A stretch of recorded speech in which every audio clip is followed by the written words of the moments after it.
Ini adem-adem, tambah sendakep paling rapat, tambah anget, wis.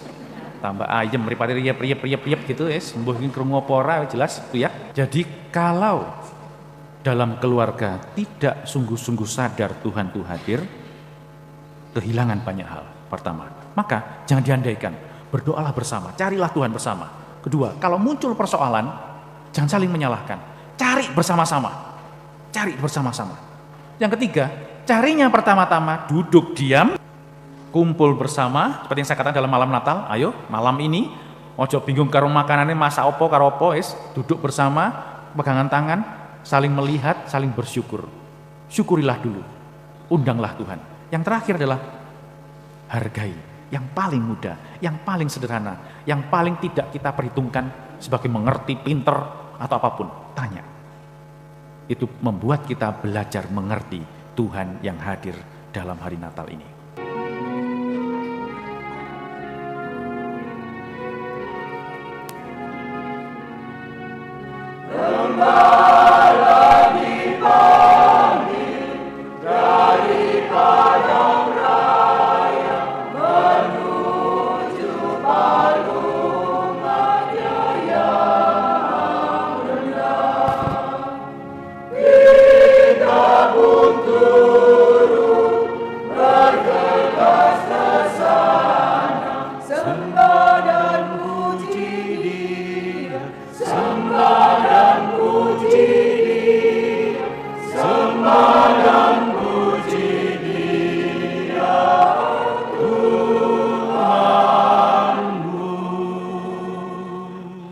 Dalam nama Bapa dan Putera dan Roh Kudus. Amin. Tuhan bersamamu dan bersama rohmu. Bapak Ibu para saudara terkasih, selamat pagi. Selamat Natal. Berkah dalam. Lengkap selamat Natal. Nah, jadi hari ini kita tetap merayakan Natal sampai 7 hari ke depan. Maka disebut sebagai oktav Natal. Perayaan Natal yang diperpanjang sehingga kita tahu bahwa ada yang spesial, ada yang khusus dalam hari-hari ini. Dan hari ini kita merayakan pesta keluarga kudus. Siapa aja itu keluarga kudusnya? Yesus duluan. Yesus, Maria, dan Yusuf. Yesus harus menjadi yang utama sehingga keluarga itu menjadi kudus. Nah, itu mari di awal Ekaristi ini coba kita hening sejenak, kita berlutut, kita hening sejenak, kita lihat kembali keluarga kita. Apakah kita berani mengundang Tuhan secara rutin dalam keluarga kita, juga pada saat keluarga menghadapi persoalan demi persoalan.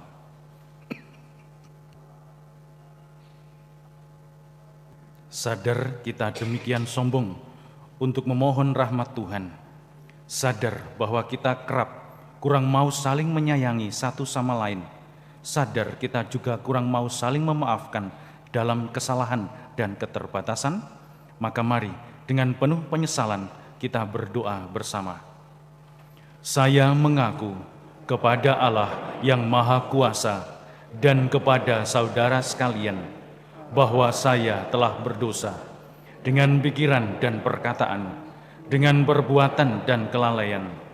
Saya berdosa, saya sungguh berdosa.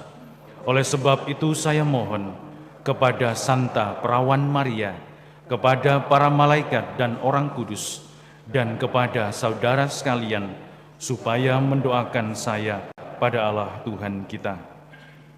Allah yang Maha Kuasa Bapa kita, mengasihani kita, mengampuni dosa kita, dan menghantar kita ke hidup yang kekal. Amin. Marilah berdoa.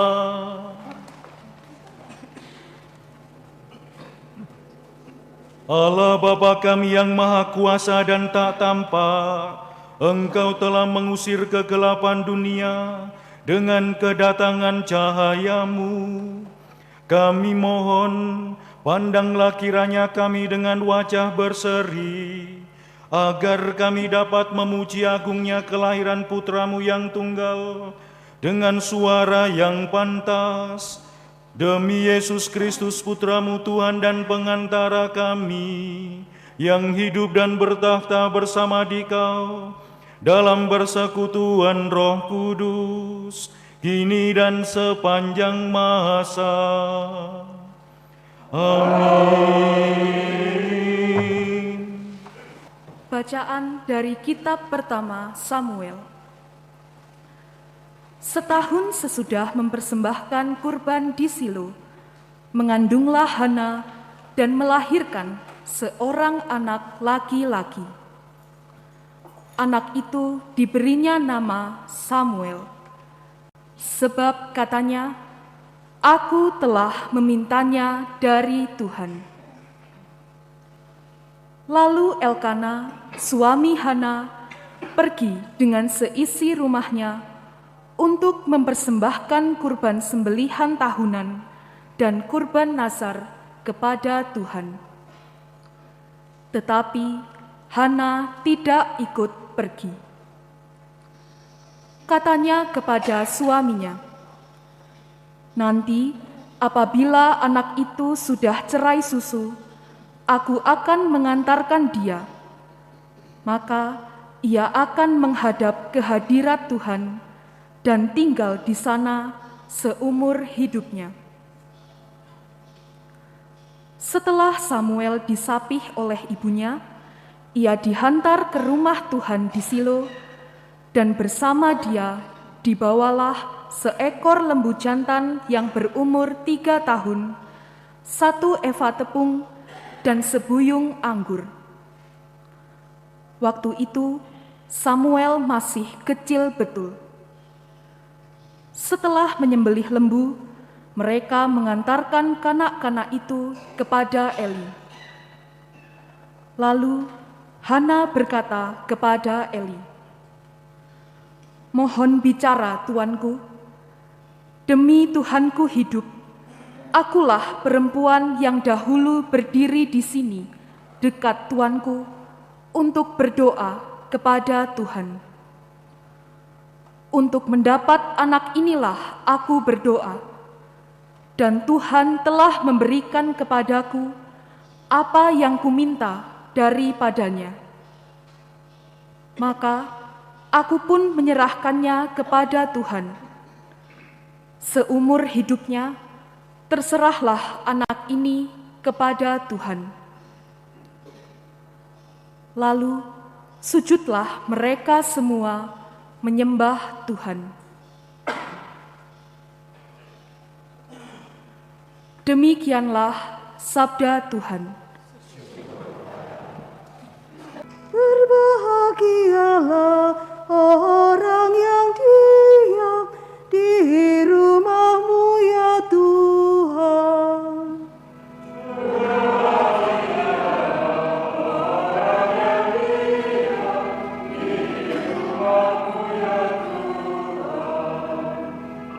Betapa menyenangkan tempat kediaman-Mu, ya Tuhan semesta alam.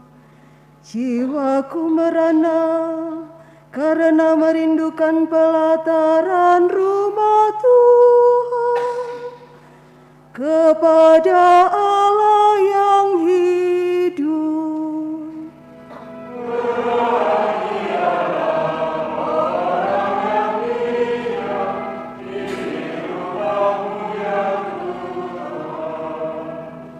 Berbahagialah orang yang diam di rumah-Mu, yang memuji Engkau tanpa henti. Berbahagialah para peziarah yang mendapat kekuatan daripada-Mu, yang bertolak dengan penuh gairah.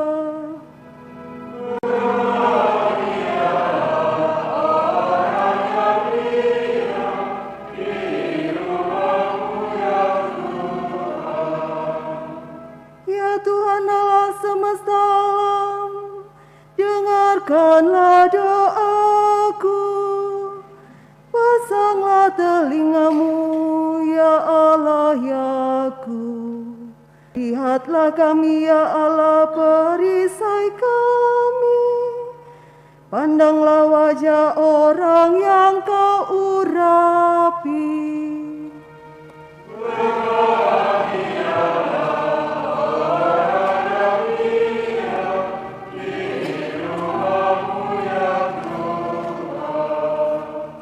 Bacaan dari surat pertama Rasul Yohanes. Saudara-saudaraku terkasih, lihatlah betapa besar kasih yang dikaruniakan Bapa kepada kita, sehingga kita disebut anak-anak Allah. Dan memang kita adalah anak-anak Allah. Karena itu, dunia tidak mengenal kita, sebab dunia tidak mengenal Allah. Saudara-saudaraku yang terkasih, sekarang kita adalah anak-anak Allah, tetapi belum nyata bagaimana keadaan kita kelak. Akan tetapi kita tahu bahwa apabila Kristus menyatakan dirinya, kita akan menjadi sama seperti Dia. Sebab kita akan melihat Dia dalam keadaannya yang sebenarnya. Saudara-saudaraku yang terkasih, jikalau hati kita tidak menuduh kita, maka kita mempunyai keberanian penuh iman untuk mendekati Allah. Dan apa saja yang kita minta dari Allah, kita peroleh daripadanya. Karena kita menuruti segala perintah-Nya dan berbuat apa yang berkenan kepadanya. Dan inilah perintah-Nya itu, yakni supaya kita percaya akan nama Yesus Kristus Anak-Nya, dan supaya kita saling mengasihi sesuai dengan perintah yang diberikan Kristus kepada kita. Barang siapa menuruti segala perintah-Nya, ia diam di dalam Allah dan Allah di dalam dia. Dan beginilah kita ketahui bahwa Allah ada di dalam kita, yaitu dalam Roh yang telah Ia karuniakan kepada kita. Demikianlah sabda Tuhan. Haleluya, haleluya, haleluya, haleluya.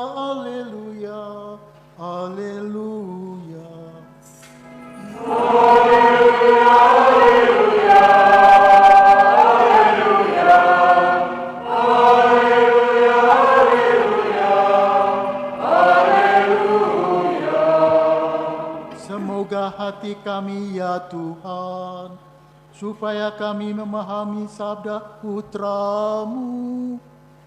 Haleluya, haleluya, haleluya, haleluya, haleluya, haleluya. Tuhan bersamamu dan bersama rohmu. Inilah Injil suci menurut Lukas. Dimuliakanlah Tuhan.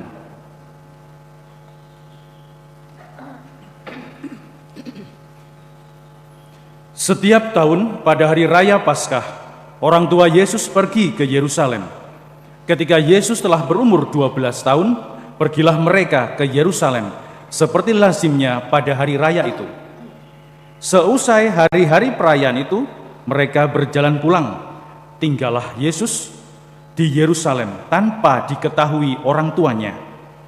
Karena mereka menyangka bahwa Yesus ada di antara orang-orang seperjalanan mereka, berjalanlah mereka sehari perjalanan jauhnya, lalu mencari Dia di antara kaum keluarga dan kenalan.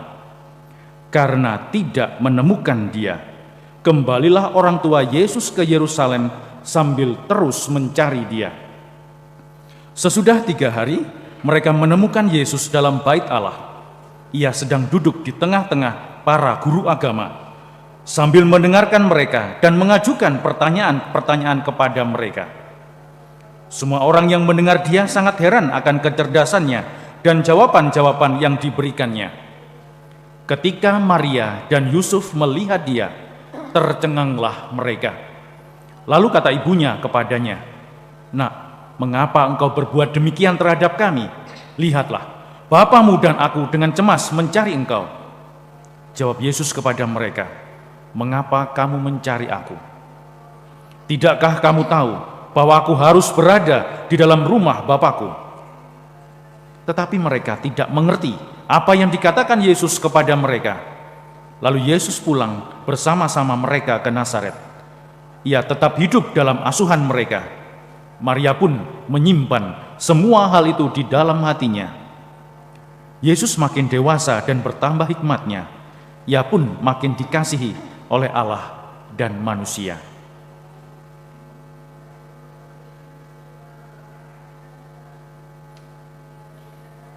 Demikianlah sabda Tuhan. Terpujilah Kristus.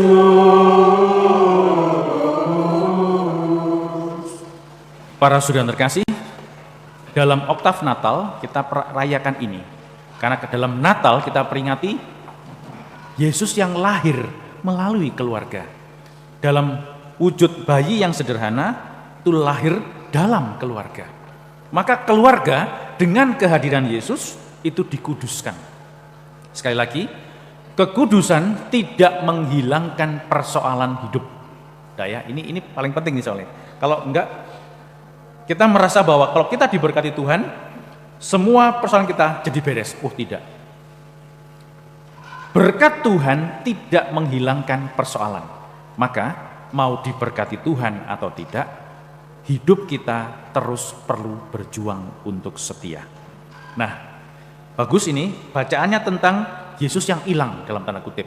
Waduh, nah ini tadi kan ada beberapa hal yang saya tadi kalau dengan perhatikan saya baca lambat. Ini ya. Seusai hari-hari perayaan itu, ketika mereka berjalan pulang, tinggallah Yesus di Yerusalem tanpa diketahui oleh orang tuanya. Kerap kali orang tua tidak tahu, ayah ibu itu, bapak mamanya itu nggak tahu di mana ya, di mana Tuhan hadir dalam hidup mereka. Mereka menyangka bahwa ya wes, kan kita sudah berdoa terus tiap hari, ya Tuhan pasti datanglah dalam hidup kita, Tuhan pasti ada dalam hidup kita. Oh belum tentu. Kerap kali karena banyak kesibukan kita teralihkan lalu nggak sadar di mana dan menyangka ada dalam keluarga kita. Ada dalam komunitas kita, lupa untuk mencari, sungguh-sungguh mencari, sungguh-sungguh menyapa Tuhan, sungguh-sungguh menghadirkan Tuhan, sungguh-sungguh menyadari Tuhan ada, tapi nggak dicari, disangka ada, kan tadi itu toh, disangka ada di tengah-tengah keluarga, anggota keluarga yang lain. Karena mereka menyangka bahwa Yesus ada di antara orang-orang seperjalanan mereka, lalu ya udah diabaikan aja, sibuk dengan hidup mereka sendiri, sibuk dengan hidup kita sendiri. Kerap kali itu yang terjadi. Suami istri, ya wes punya anak, tapi ya enggak, ya pokoknya adalah mereka, tapi enggak begitu dianggap. Tidak saling menganggap ada. Nah ini keluarganya harus kita perhatikan ini. Apakah kita sungguh-sungguh menganggap ada anggota keluarga kita? Loh, tapi kan saya masak tiap hari loh, Mo. Ya iya tiap hari, tapi apakah makan bersama? Disediane kabeh. Wes, Pak, itu ada makanannya. Mbuh mangan, mbuh ora, ya engko. Nah, itu satu hal. Jadi kita tidak sungguh-sungguh menyadari dan mengakui adanya orang di sekitar kita. Adanya Tuhan di dalam itu. Nah, itu satu hal.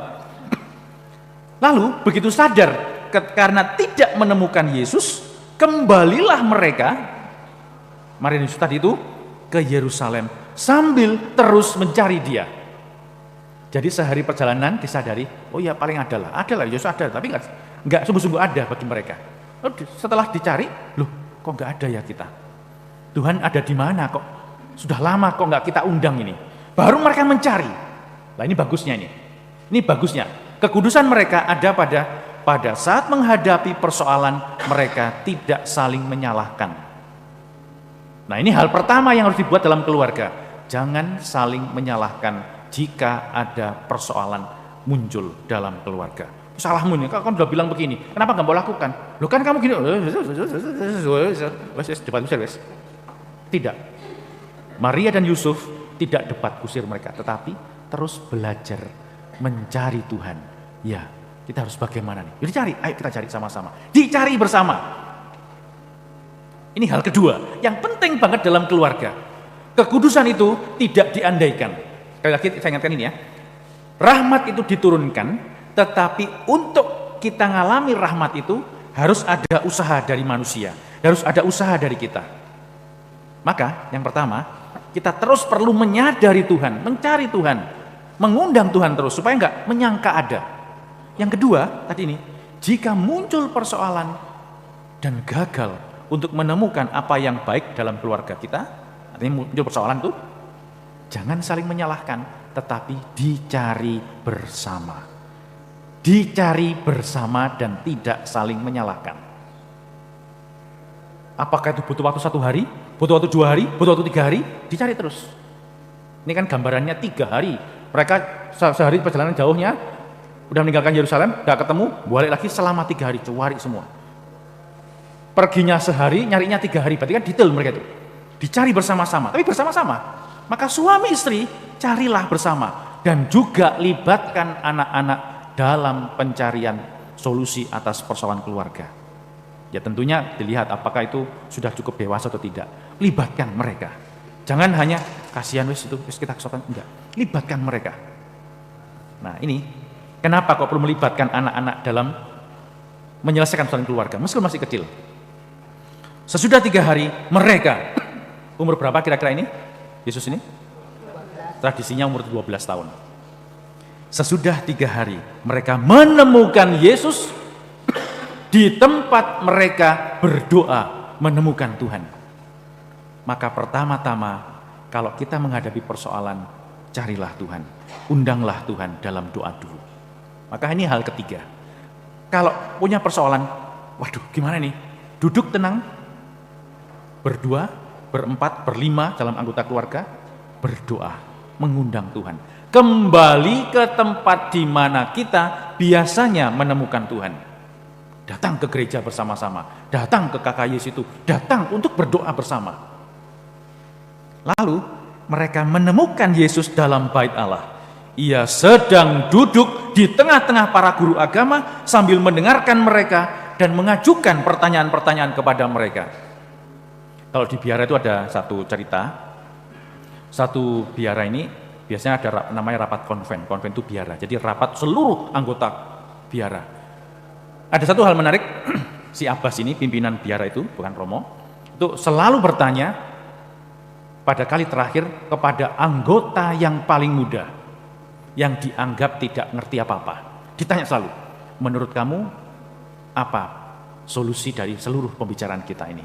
Atau dalam setiap pembicaraan kita, menurut kamu apa yang bagimu itu menurut kamu sebagai solusinya? Setiap kali begitu, lama-lama anggota yang senior-senior ini nggak tahan, mulai nanya, Abbas, kenapa kok jenengan selalu tanya hal pada kesempatan terakhir selalu beri kesempatan bagi anggota yang kita paling muda untuk berpendapat bahkan kerap kali itu dipakai sebagai kesimpulannya. Terus dia katakan, ya kerap kali Tuhan menggunakan yang tidak kita perhitungkan, yang kita singkirkan, yang paling sederhana, yang paling mudah, yang kita anggap tidak tahu apa-apa, untuk menunjukkan kehendaknya. Dah ya. Jadi kerap kali Tuhan menunjukkan kehendaknya justru pada anak yang kita anggap tidak ngerti apa-apa melalui pertanyaan-pertanyaan mereka. Nah, coba ini hal terakhir nih. Apakah kita juga menghargai kehadiran Tuhan dalam diri mungkin anak yang paling kecil, yang mungkin anggap sih ngerti apa iki, gak ngerti apa-apa iki. Nah itu cobalah kalau nggak percaya, Tuhan akan tunjukkan itu. Kita akan membuka. Maka Natal itu kan, loh iya ya Tuhan tuh ngapa tuh kok hadir dalam wujud bayi yang lemah itu. Untuk menunjukkan itu bahwa kelemahan-kelemahan itu tidak menghalangi Tuhan untuk menunjukkan kuasanya. Hanya tinggal kita, apakah kita dalam keluarga mau memberi kesempatan yang tidak berharga, yang lemah, yang sepele ini untuk dipakai Tuhan sebagai sarana dia menunjukkan kehendaknya. Wis ya, ini adem-adem, tambah sendakep paling rapat, tambah anget, wis. Tambah ayem, mripate riep gitu, wis. Mbuh iki krungu apa ora jelas itu ya. Jadi kalau dalam keluarga tidak sungguh-sungguh sadar Tuhan itu hadir, kehilangan banyak hal. Pertama, maka jangan diandaikan, berdoalah bersama, carilah Tuhan bersama. Kedua, kalau muncul persoalan, Jangan saling menyalahkan. Cari bersama-sama. Cari bersama-sama. Yang ketiga, carinya pertama-tama duduk diam, kumpul bersama, seperti yang saya katakan dalam malam Natal. Ayo, malam ini, ojo bingung karo makanannya, masak opo karo opo, duduk bersama, pegangan tangan, saling melihat, saling bersyukur. Syukurilah dulu, undanglah Tuhan. Yang terakhir adalah hargai, yang paling mudah, yang paling sederhana, yang paling tidak kita perhitungkan sebagai mengerti, pinter, atau apapun. Tanya. Itu membuat kita belajar mengerti Tuhan yang hadir dalam hari Natal ini. Nah, coba ya kita renungkan, apakah aku mampu menghayati cara Yesus, Maria, dan Yusuf ini menyelesaikan persoalan dalam keluarga mereka? Ataukah kita sibuk dengan kekuatan kita sendiri?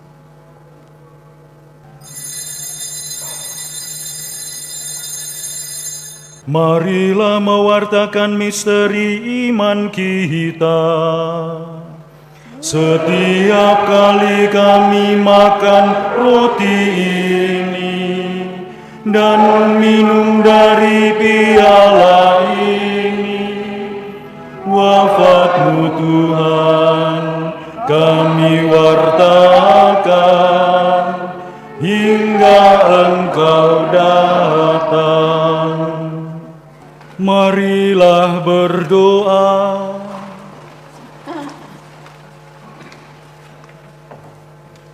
Allah Bapa yang Maha Penyayang, kami bersyukur telah Kau segarkan dengan sakramen surgawi.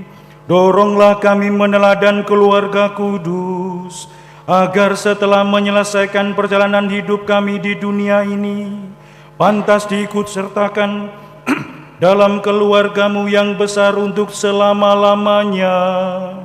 Demi Kristus Tuhan dan pengantara kami. Amin. Sejenak kita dengarkan beberapa pengumuman. Mari sekarang Bapak Ibu kita bangkit berdiri, kita hening sejenak untuk mohon berkat Tuhan.